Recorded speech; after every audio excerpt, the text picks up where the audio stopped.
Selamat pagi adik-adik. Bagaimana kabarnya hari ini? Semoga sehat selalu ya.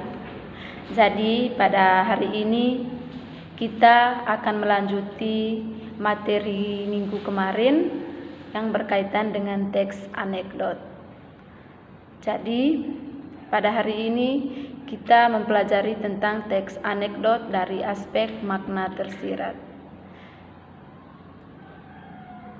Minggu kemarin kita mempelajari pengertian tentang teks anekdot. Jadi anekdot adalah cerita singkat yang menarik karena lucu dan mengesankan.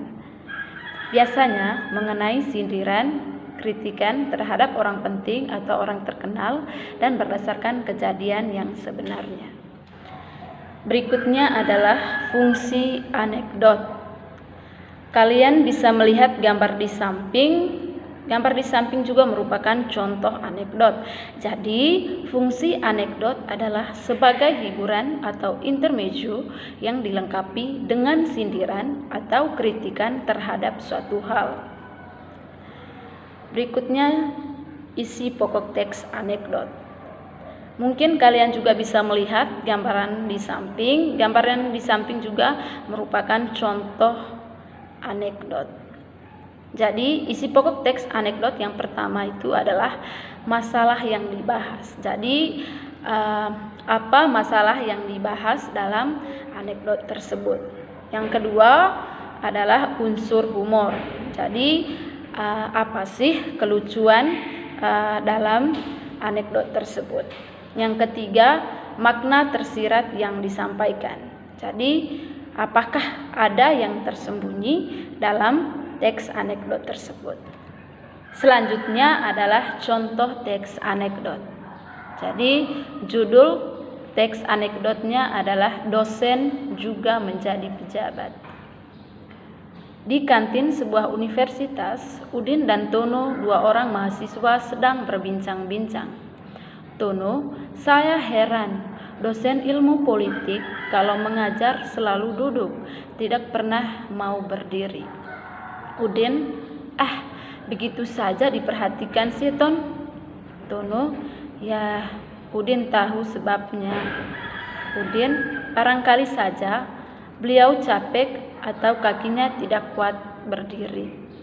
Tono, bukan itu sebabnya Din, sebab dia juga orang pejabat. Udin, loh apa hubungannya? Tono, ya kalau tidak berdiri takut kursinya diduduki orang lain. Udin tanda tanya. Dari contoh teks anekdot ini, selanjutnya kita akan membahas isi pokok teks anekdot. Jadi judulnya dosen juga menjadi pejabat. Masalah yang dibahas, dosen yang jadi merangkap jadi pejabat. Unsur humornya, kalimat penutup anekdot sebagai jawaban mengapa sang dosen tidak pernah mau berdiri dari tempat duduknya. Ternyata karena kalau dia berdiri takut kursinya diduduki orang lain. Jadi makna tersirat yang disampaikan makna yang disampaikannya adalah kritikan pada para pejabat yang takut kehilangan jabatannya atau tidak mau diganti oleh pejabat baru. Jadi alasan dimasuki sebagai teks anekdot karena dalam cerita tersebut selain mengandung humor ada juga sindiran atau kritikan yang disampaikan. Jadi adik-adik, untuk pembelajaran hari ini kakak cukupkan sampai di sini. Kita akan bertemu pada pembelajaran selanjutnya. Terima kasih.